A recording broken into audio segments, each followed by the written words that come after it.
Hai, bagaimana kabarnya Sobat Kemhan? Senang sekali Defense Advocate kembali hadir menjumpai Anda. Tentunya official podcast Kementerian Pertahanan Republik Indonesia kembali menjumpai Anda bersama saya, Suara Madina. Kami akan memberikan ragaman informasi dari Kementerian Pertahanan Republik Indonesia yang tentunya akan mengedukasi dan juga memotivasi masyarakat Indonesia, khususnya Sobat Kemhan yang lagi nonton nih tayangan kita pada episode kali ini. Seperti biasa, kita akan menghadirkan narasumber yang berkompeten di bidangnya, dan kali ini di kala kesibukannya sudah menyempatkan waktu, sudah hadir bersama kita untuk ngobrol-ngobrol bareng terkait apa sih sebenarnya komponen cadangan yang ada di Kementerian Pertahanan Republik Indonesia. Langsung saja yuk kita akan berkenalan bersama dengan Dirsumdahan Ditjen Pothan Kemhan RI. Kepanjangannya adalah Direktur Sumber Daya Pertahanan, Direktorat Jenderal Potensi Pertahanan, Kementerian Pertahanan Republik Indonesia. Ini dia sudah ada Brigjen TNI Fahrid Amran SH.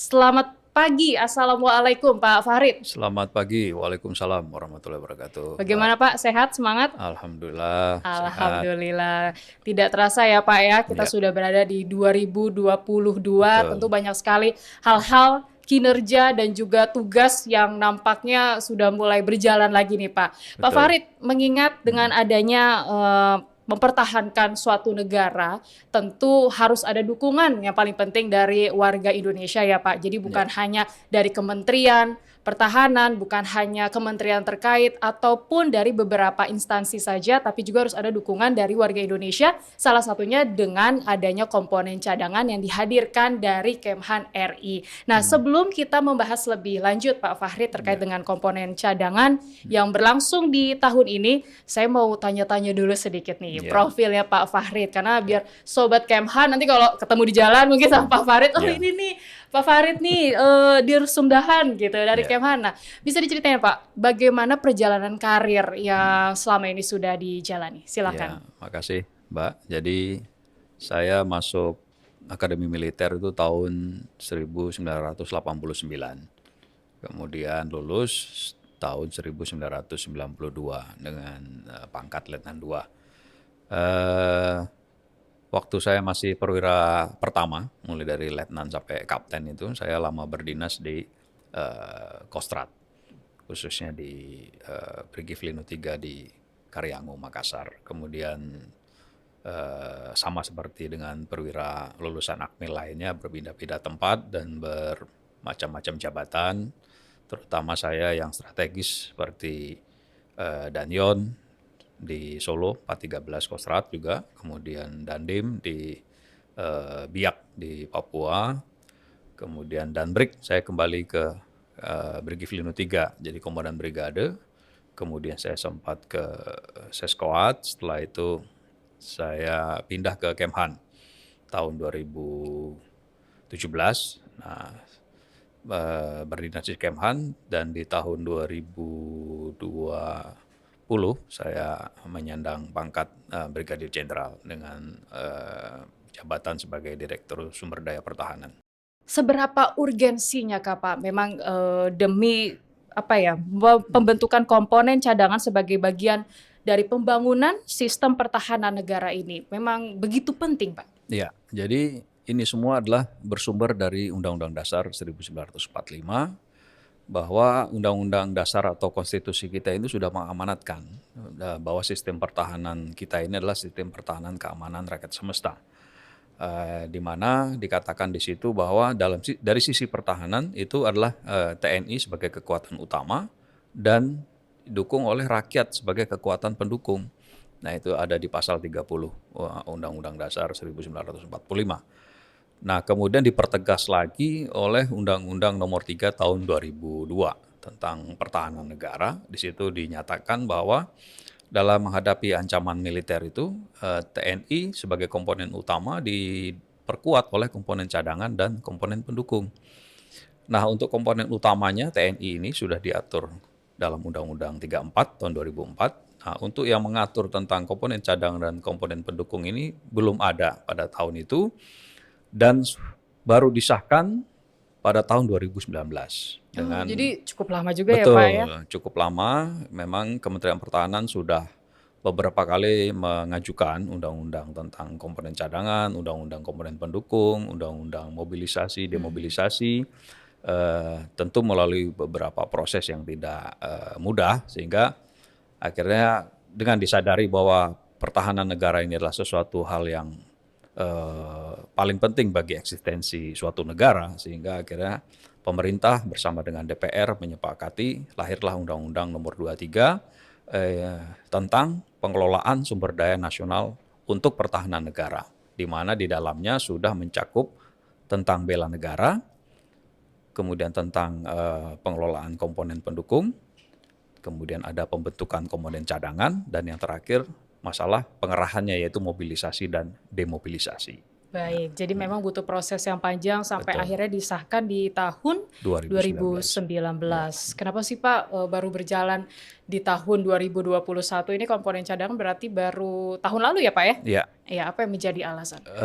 undang-undang mengamanatkan untuk melaksanakan suatu program dan kegiatan itu harus ada aturan turunannya. Nah, turunan dari undang-undang itu berupa peraturan pemerintah ataupun peraturan presiden.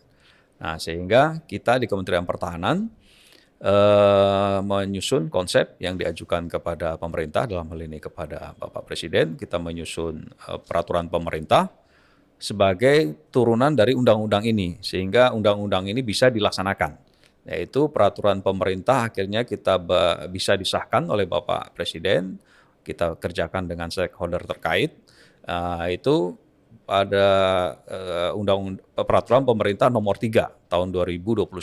Ya memang butuh waktu, tetapi sebenarnya tidak terlalu lama. Nah, setelah peraturan pemerintah ini keluar, yaitu peraturan pemerintah nomor 3 tahun 2021 tentang peraturan pelaksanaan dari Undang-Undang nomor 23 tahun 2019. Jadi semua yang diamanatkan dalam Undang-Undang 23 itu kita jadikan satu di dalam satu peraturan pemerintah. Nah, sehingga namanya simplifikasi untuk mempermudah atau hanya menjadikan satu produk hukum saja, tapi sudah mencakup semua hal tadi, bela negara, komponen pendukung, komponen cadangan, dan mobilisasi demobilisasi. Nah, dengan sudah disahkannya peraturan pemerintah itu, tanggung jawab kita di Kementerian Pertahanan tinggal menyusun peraturan Menteri Pertahanan. Nah, sehingga dengan sudah hadirnya beberapa peraturan Menteri Pertahanan, baik yang terkait dengan Komcat dan Komduk, nah mulai saat itulah kita sudah bisa melakukan program dan kegiatan, terutama untuk melaksanakan pembentukan komponen cadangan. Baik, Demikian. sebelum fokus lebih lanjut terkait dengan komponen cadangan, tadi Pak Fahrid menyebutkan ada Komcat dan Komduk ya Pak. Komduk, ya. Itu sama atau beda sih sebenarnya? Berbeda, Mbak. Jadi komponen cadangan itu adalah sumber daya nasional yang sudah kita siapkan, yang suatu saat bisa dimobilisasi untuk memperkuat dan memperbesar kekuatan dan kemampuan TNI sebagai komponen utama dalam menghadapi ancaman, terutama ancaman militer dan ancaman hibrida. Nah, sedangkan komponen pendukung ini juga sama-sama kita siapkan, tetapi dia bisa digunakan secara langsung dan bisa juga digunakan secara tidak langsung untuk memperkuat komponen utama dan komponen cadangan. Nah, jadi begitu. Nah, komponen pendukung ini kalau dia digunakan secara langsung, berarti dia hanya membedakan statusnya. Bahwa kalau TNI dan Komcat, kalau Komcat itu pengerahannya dengan cara mobilisasi, kalau TNI tidak perlu mobilisasi karena TNI sudah siap digerakkan kapanpun, tinggal dikerahkan oleh Presiden atas persetujuan DPR, sudah siap untuk digunakan. Termasuk Komcat pun mobilisasi itu atas perintah Presiden dengan persetujuan DPR. Jadi pemerintah pusat langsung yang menggunakan. Nah, itu mereka statusnya adalah kombatan. Kombatan itu berarti dia bisa berperang, dia bisa membunuh, dia bisa dibunuh. Nah, kombatan, dan berlaku hukum militer bagi mereka. Nah, kalau Komduk tidak. Kalau Komduk itu, kalau dia digunakan secara langsung, berarti dia bukan kombatan. Dia hanya membantu di garis belakang. Nah, kalau dia secara tidak langsung, berarti dia dinaikkan statusnya dulu sebagai komponen cadangan. Oke, Nah, berarti memang begitu. juga ada prosesnya yang Ada berbeda juga proses, ya Pak ya. betul. Baik, Pak Fahrid kembali lagi dengan komponen cadangan yang saat ini lagi kita bahas. Ini Pak, komponen cadangan kan sudah berjalan di tahun lalu 2021. Saya juga sempat lihat antusias warga ternyata banyak banget ya Pak ya. Betul. Nah, ini mungkin apakah ada evaluasi juga Pak dari tahun lalu, namanya baru awal, wajar sih ya Ya. Pak ya, mungkin ada kendala ataupun tantangan tersendiri. Tapi kalau evaluasi yang dihadirkan dari Ditjen Podhan itu sendiri, satu hal, kita lagi masa pandemi Pak, gitu. Seperti saat ini juga kita masih dalam masa pandemi, protokol kesehatan juga tetap harus diterapkan. Seperti kita juga nih yang lagi berjalan saat ini, podcast kita juga taat protokol kesehatan dan yang paling penting adalah tetap jaga jarak seperti itu dan memakai masker. Nah, tapi Pak, kalau dalam komponen cadangan, ada hal yang berbeda nggak yang dilakukan dalam masa pandemi kemarin? Eh, Begini, karena undang-undang dan PP ini sudah disahkan, nah berarti itu kita harus melaksanakan perintah undang-undang. Dan PP serta permennya sudah diterbitkan, sudah disahkan juga, berarti kita sudah bisa melaksanakan kegiatan itu dengan didukung oleh anggaran. Nah, terkait dengan komponen cadangan ini memang ini adalah baru pertama kali terjadi di negara kita. Jadi merupakan suatu sejarah bagi bangsa kita bahwa keterlibatan rakyat dalam pertahanan negara itu sudah diwujudkan atau kita menyalurkan hak dan kewajiban warga negara itu sesuai perintah Undang-Undang Dasar dalam bentuk komponen cadangan. Nah, dibandingkan negara-negara lain, ya memang tidak ada kata terlambat sih ya, tapi Betul. negara lain sudah melaksanakan itu. Di sekitar negara kita sudah melaksanakan, apalagi seperti Singapura, mereka malah wajib sifatnya. Nah, kalau kita ini komponen cadangan kita masih kita sifatnya adalah sukarela. Jadi mereka bisa mendaftar secara sukarela melalui online, nah, kemudian baru ada tahapan berikutnya seleksi dan seterusnya.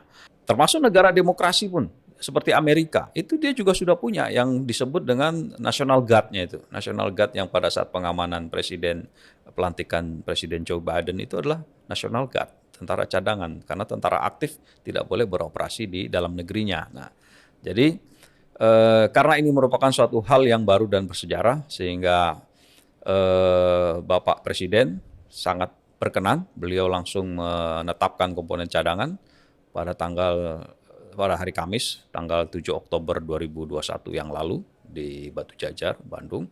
Sehingga beliau juga menekankan bahwa pertahanan negara, keselamatan, kedaulatan, ya itu sudah harga mati yang harus kita pertahankan. Nah, salah satunya komponen cadangan lah ini ikut berperan untuk membantu kekuatan utama atau membantu komponen utama.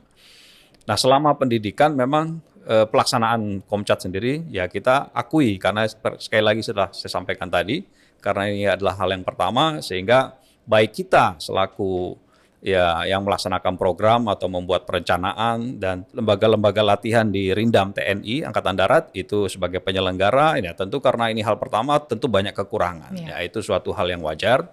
Kadang yang sudah berulang kali dikerjakan tentu juga pasti ada kekurangan, apalagi yang baru Itu untuk pertama kali. kebaikan selanjutnya, apalagi di tahun ini ya Pak ya. Ya, itu secara ke dalam, ya itu kita sudah evaluasi, termasuk bagi pesertanya pun, ya karena ini baru pertama kali, sehingga proses rekrutmen kadang-kadang ada kesulitan koordinasi. Ya itu. Itu sistem online atau?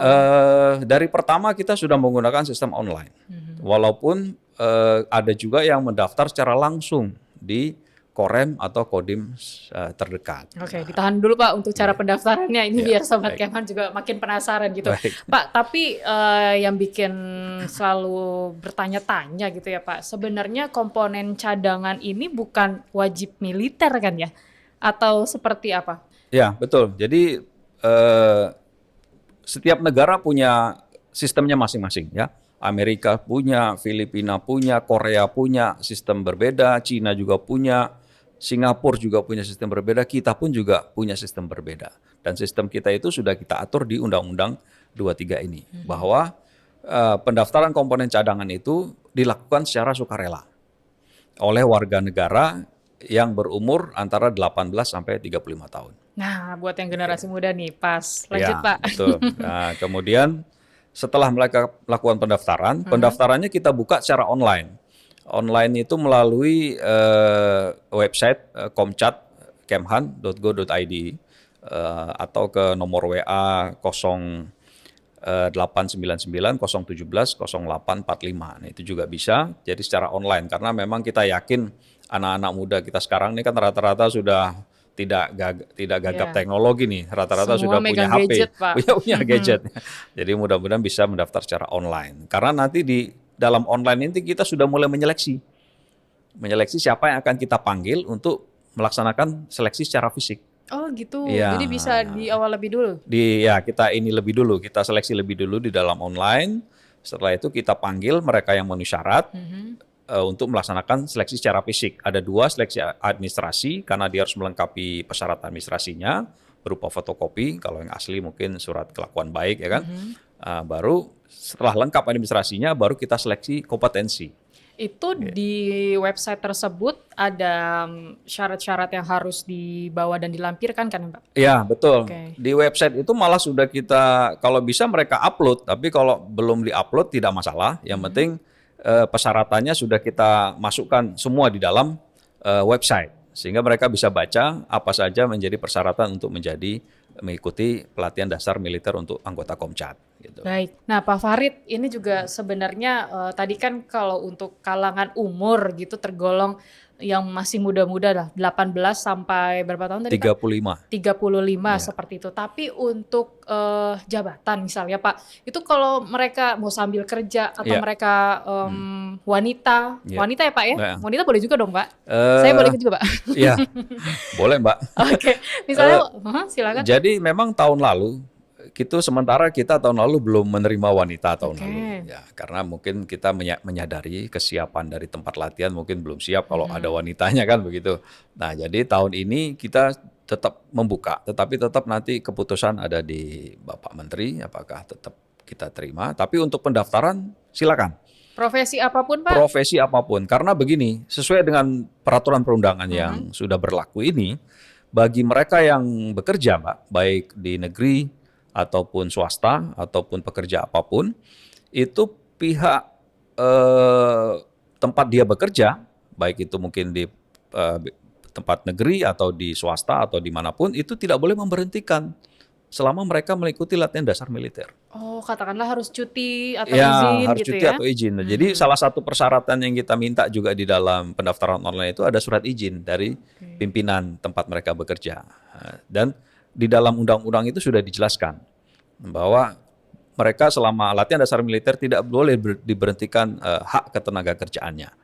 Itu sudah dinyatakan dan sudah ada ketentuan pidananya kalau melanggar itu. Nah, itu ada di Undang-Undang 23. Nah, ini sebagai salah satu juga sosialisasi dari undang-undang ini, Mbak ya. Kemudian kalau yang mahasiswa juga demikian, Mbak. Selama mereka ikut Latsarmil ataupun nanti setiap tahun kan kita ada latihan penyegaran. Nanti mungkin saya jelaskan lebih lanjut. Itu mereka juga tidak boleh diberhentikan dari kampusnya. Hak kemahasiswaan, hak akademisnya juga harus tetap dapat. Tidak, karena juga ini menyambung dan kerjasama kita dengan Kemendikbud, Mbak. Kemendikbud Ristek sudah membuat surat kepada perguruan tinggi bahwa untuk kurikulum pendidikan komponen cadangan kita menggunakan jam pelajaran 600 JP itu bisa dikonversi menjadi 13 SKS dan terkait dengan program punya Kemendikbud Ristek yaitu program Kampus Merdeka, Merdeka Belajar. Oke, jadi jangan khawatir untuk Sobat Kemhan yang ingin berpartisipasi untuk mendapatkan ilmu lebih.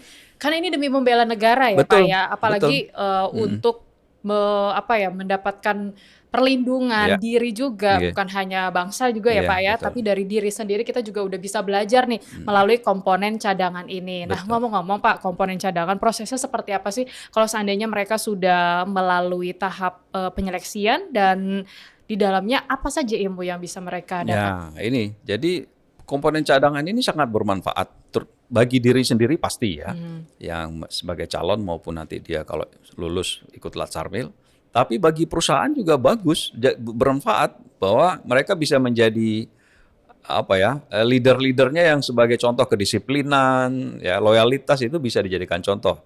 Kemudian bagi kampus juga bermanfaat karena kampus juga akan mendapat nilai lebih karena bekerja sama dengan lembaga lain di luar kampus. Ya itu perguruan tinggi juga dapat nilai lebih itu dari program kita ini. Makanya mereka tertarik Sertifikat ya Pak mungkin? bekerja sama dengan kita ini supaya mendapatkan ranking universitasnya atau perguruan tingginya makin naik. Kan ada penilaian dari Kemendikbud. Jadi banyak sekali manfaatnya baik bagi diri orang per orangnya maupun bagi tempat perusahaan maupun bagi perguruan tinggi. Nah, memang kemudian selama dia pendidikan nanti kalau di tempat pendidikannya ada 5 rencananya untuk tahun ini.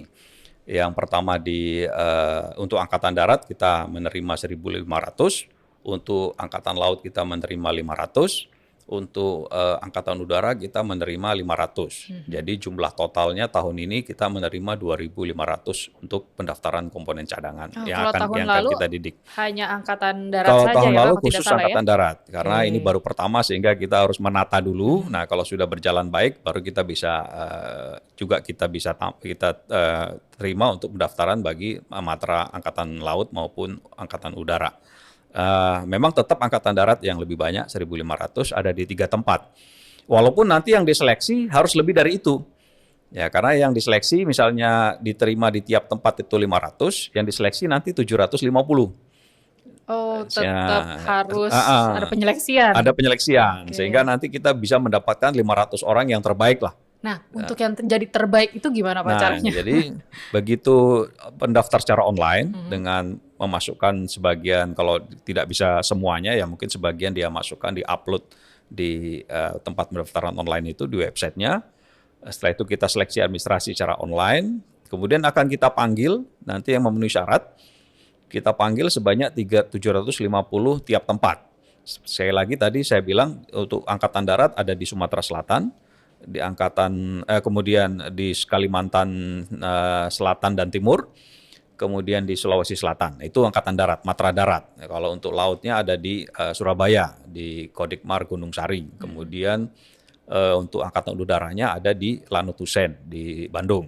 Nah, di tiap-tiap tempat itu kita akan panggil, kita akan seleksi 750 orang. Nah, dikalikan 5 saja itu. Nah, ya, kemudian di tiap-tiap tempat itu akan dididik 500, berarti yang 250 sisanya akan kita kembalikan. Ya, kembali pulang gitu, ya. Kembali pulang. Dengan syarat-syarat yang memang Ya. sebenarnya sudah melalui syarat administrasi tadi di Betul, awal ya Pak secara ya. administrasi. Nah, di seleksi di tiap-tiap tempat itu ada seleksi kompetensi. Di situ ada kita request-nya dulu, setelah itu tes fisik, setelah itu request itu kesehatan lengkap ya, dalam maupun luar ya. Kemudian ada fisiknya itu ada berenang, berlari, gitu. Kemudian ada mental ideologi, ada psikologi, ada akademik, lengkap seperti daftar tentara. Nah, keuntungannya bagi perorangan, walaupun mungkin dia tidak lulus, dia tahu kondisi fisiknya, dia tahu kemampuannya, walaupun mungkin dia tidak lulus ini ya. Nah, tapi kalau lulus ya alhamdulillah berarti dia memenuhi syarat ya kan. Baru kita Faktor laki juga nggak Pak? ya mungkin kalau pas lagi tes dia sakit bisa jadi kan. Jadi 250 nanti semua biaya ditanggung oleh negara. Baik dia biaya datang maupun dia kembali. Iya, tidak usah khawatir. Dan justru dia dapat keuntungan kesehatannya diperiksa. Nah, termasuk nanti pendidikan 3 bulan dengan materi sikap perilaku, pengetahuan keterampilan militer, jasmani. Nah, itu juga gratis dan kita lengkapi dari ujung rambut sampai ujung kaki. Wah, luar biasa. Ini kesempatan banget sekali lagi kita bukan ajang untuk apa ya Pak ya, seperti memberikan sesuatu yang cuma-cuma ibaratnya seperti itu ya Pak ya. Tapi selain ada kesempatan, ada ilmu yang juga bisa diraih, ini juga bukan wajib militer bisa dibilang seperti itu ya Pak ya. Dan yang paling penting ilmunya sih yang susah banget untuk didapat, apalagi dengan syarat-syarat yang sebenarnya tidak susah ya Pak ya, kalau dari awal. Kalau dia terbina itu saya pikir juga tidak akan susah ya, dan memang tidak terlalu ada passing grade nilainya, walaupun mungkin tidak seketat seperti TNI, tetapi kita melatih masyarakat ini supaya kalau nanti Komcat ini dimobilisasi, nah mereka sudah siap juga untuk berperang seperti TNI, siap menggunakan senjata, bisa menembak, bisa melaksanakan taktik satuan kecil. Nah, jadi rakyat juga kalau nanti suatu saat dibutuhkan untuk berperang, mereka tidak maju sia-sia gitu. Sudah ada modal. Sudah ada modal. Jadi kalau kita tidak membekali masyarakat kita, tidak mempersiapkan secara dini, ya kita di Kementerian Pertahanan terutama juga salah berarti kita Iya. tidak melaksanakan amanat Undang-Undang Dasar. Baik, dan rencananya untuk pelaksanaan Komcat setelah melewati masa-masa atau proses dari penyeleksian itu di bulan keberapa Pak berarti? Rencana untuk tahun ini itu pendaftaran online sudah kita buka sejak tanggal 1 Maret kemarin sampai dengan 8 Mei. Itu pendaftaran secara online. Nanti ya setelah itu kita akan seleksi di online mana yang akan kita panggil. Mulai tanggal 9 itu kita panggil mereka ke 5 tempat tadi untuk dilaksanakan seleksi administratif dan seleksi kompetensinya terutama sampai tanggal 27 Mei. Jadi tanggal 9 Mei sampai tanggal 27 Mei. Habis Lebaran, karena kita juga tidak Mungkin ya Pak. mau mengganggu puasanya ya kan. Aha. Kemudian setelah itu rencana kita kalau sudah kita seleksi, kita tentukan siapa yang lulus, siapa yang tidak. Kita laksanakan pendidikan latihan dasar militer selama 3 bulan, mulai 30 Mei sampai dengan 27 Agustus 2022. Siapa yang lulus atau tidak? Boleh tahu nggak sih Pak, tahun kemarin yang lulus ada berapa orang kurang lebih? Tahun lalu yang mendaftar secara online maupun fisik itu sekitar 10.000 lebih. Wow, banyak juga ya. 10.000 lebih, mungkin mendekati 15.000 ya, karena kita waktu itu karena ada fisiknya yang tidak terdata secara pasti, tetapi hampir puluhan ribu yang daftar, dan yang kita panggil sama seperti sekarang, 750 per wilayah, 750 orang, berarti sekitar 25.000 ditambah 12,5, 3.750 yang kita panggil untuk seleksi, dan 1.250-nya kembali, terus baru 2.500 melaksanakan Latsarmil selama 3 bulan. Itu lulus semua Pak? Alhamdulillah lulus semua. Alhamdulillah, wah keren banget ya. Kayaknya sekarang mungkin di antara Sobat Kemhan yang lagi menyaksikan ini juga ada yang sudah melewati proses-proses itu ya Pak ya. Karena memang sekali lagi untuk membela negara, untuk membentuk negara yang lebih baik ke depannya harus ada komponen cadangan. Apalagi tadi Pak Farid juga terus mengingatkan kalau seandainya terjadi tanda kutip amit-amit gitu ya Pak, perang ya kan. Nah itu kita juga sudah ada modal, sudah ada basic yang kita punya gitu. Karena generasi muda ini calon penerus bangsa gitu Pak Farid. Pak Farid, dari pelaksanaan yang sudah berjalan tahun lalu Pak, apa sih yang menjadi tantangan tersendiri Pak Farid nih yang memang fokus untuk melahirkan komponen cadangan? Ini apa sih Pak tantangannya kemarin-kemarin? Ya, saya melihat anak-anak muda walaupun sekarang sudah era global ya, sudah banyak pengaruh gadget ini ya. Tapi militan, bela negaranya budaya luar juga Pak itu. Ya, budaya luar. Mungkin masih terlihat masih ada. Nah, ini yang coba kita inikan terus ya. Kita bangkitkan terus bahwa bela negara ini sesuatu yang harus kita laksanakan bersama-sama, bukan hanya TNI, tetapi juga dilaksanakan oleh seluruh anak bangsa. Ya, karena TNI ini kan jumlahnya hanya 400.000 lebih, Pak. Dengan jumlah masyarakat yang 270 juta jiwa ini tentu kan tidak sebanding. Dan luas wilayah Indonesia yang sedemikian luas dan ada pulau-pulau besar ini, tentu tidak mungkin TNI mempertahankan sendirian. Nah, oleh karena itu keterlibatan seluruh rakyat ini, karena zaman perjuangan dulu bapak kita sudah rela berkorban jiwa dan raganya untuk kita ini, kita wariskan itu semangat pejuang bapak-bapak ini supaya negara kita ini eksis dan sejahtera masyarakatnya. Ya, eksis dan sejahtera. Ya. Nah, lalu Pak Farid, ini dari berbagai kendala, tantangan yang memang pasti kita tidak pungkiri ya Pak ya, mungkin juga terjadi dalam pelaksanaan 2022 ini. Terus kemungkinan besar di tahun ini, apalagi pandemi mudah-mudahan segera landai gitu ya Pak ya, maksudnya COVID-19 ini. Nah, apa sih yang menjadi harapan Pak Farid? Ya, jadi memang alokasi kita terbatas untuk komponen cadangan. Nah, mungkin masyarakat yang banyak mendaftar ini, ya dengan usia pendaftaran Komcat yang bisa 18 sampai 35 tahun, tentu mungkin kita tidak membatasi berapa kali dia akan mendaftar. Jadi silakan kalau masih cukup jadi boleh Pak, kalau umur, kemarin gagal ikut lagi? Boleh ikut lagi. Jadi sepanjang dia masih cukup umurnya dan mungkin bisa memenuhi syarat untuk yang berikutnya, tidak masalah. Kita akan terima mereka dengan senang hati, kita latih untuk menjadi komponen cadangan. Dan sekali lagi untuk komponen cadangan, bela negara ini bukan hanya komponen cadangan. Salah satunya juga mendapatkan pembinaan Saudara Bela Negara, kemudian ada ikut menjadi komponen pendukung, kemudian komponen cadangan sendiri, bisa menjadi TNI juga. Nah, ini salah satu bentuk bela negara juga Ada menjadi kesempatan TNI itu. juga ya Pak ya? Ya, tapi kalau TNI kan umurnya dibatasi. Iya. Nah, kemudian salah satunya lagi pengabdian sesuai profesi, seperti Oke. Mbak ini. Ya, yang Jadi penting kan, walaupun host di sini, kita ya, tetap bisa apa ya Pak, ibaratnya tuh ikut melakukan ya, olahraganya betul, TNI lah betul. seperti itu. Dalam arti Mbak juga mengkampanyekan untuk pertahanan negara. Ini juga suatu profesi yang mulia Baik. dari sisi Mbak sebagai Baik. host Host dalam seperti suatu itu ya Pak ya. kegiatan podcast Jadi seperti ini. Ya. semua punya peluang untuk menjadi komponen cadangan Ya. yang nantinya akan bisa menjadi komponen pendukung gitu ya Pak Ya, ya. betul. Baik, Pak Farid, terakhir mungkin bisa disampaikan kepada masyarakat nih Pak tadi cara-cara untuk mereka bisa ikut menjadi komponen cadangan. Terus masanya sampai tanggal berapa nih mereka bisa daftar, administrasinya bisa dipenuhi. Silakan Pak Farid. Jadi saya mengajak pada seluruh masyarakat untuk bisa bergabung menjadi komponen cadangan. Untuk pendaftaran dilakukan secara online mulai tanggal 1 Maret sampai dengan tanggal 8 Mei yang akan datang melalui website www.komcat.kemhan.go.id atau melalui aplikasi Komcat yang bisa diunduh melalui Google Play, App Store, atau juga bisa ke WA chatbox ke nomor 0899 017 0845.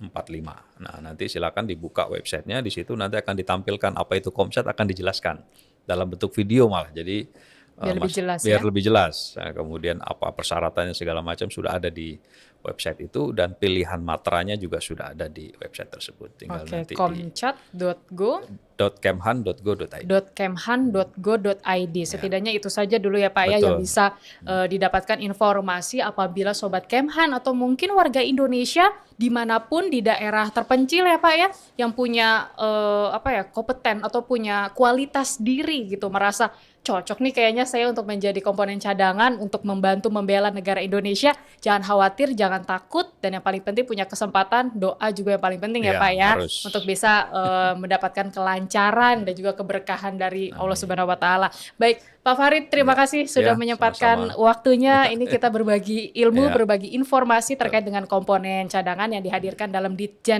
Ditjen Pothan ya Pak ya, Kemhan RI. Baik, itulah tadi perbincangan saya bersama dengan Pak Farid. Sukses selalu Pak Farid, sehat selalu yang paling penting. Dan apa yang disampaikan sudah tidak ya Pak ya? Saya pikir kita sama-sama membela negara kita ini untuk kemajuan bangsa. Oke, kita sama-sama membela negara untuk kemajuan bangsa demi kebaikan bersama. Terima kasih Pak Farid, Dirsumdahan Ditjen Pothan Kemhan RI, yaitu Brigjen TNI Farid Amran SH yang sudah memberikan informasi, motivasi juga buat kita agar bisa lebih baik demi bangsa Indonesia ini. Dan demikian pula Defense Advocate pada episode kali ini. Terima kasih atas kebersamaan Anda. Kita akan hadir lagi di episode berikutnya dengan menghadirkan tema-tema yang tentunya lebih luar biasa lagi dari episode kali ini. Saya Sora Madina undur diri. Sampai jumpa.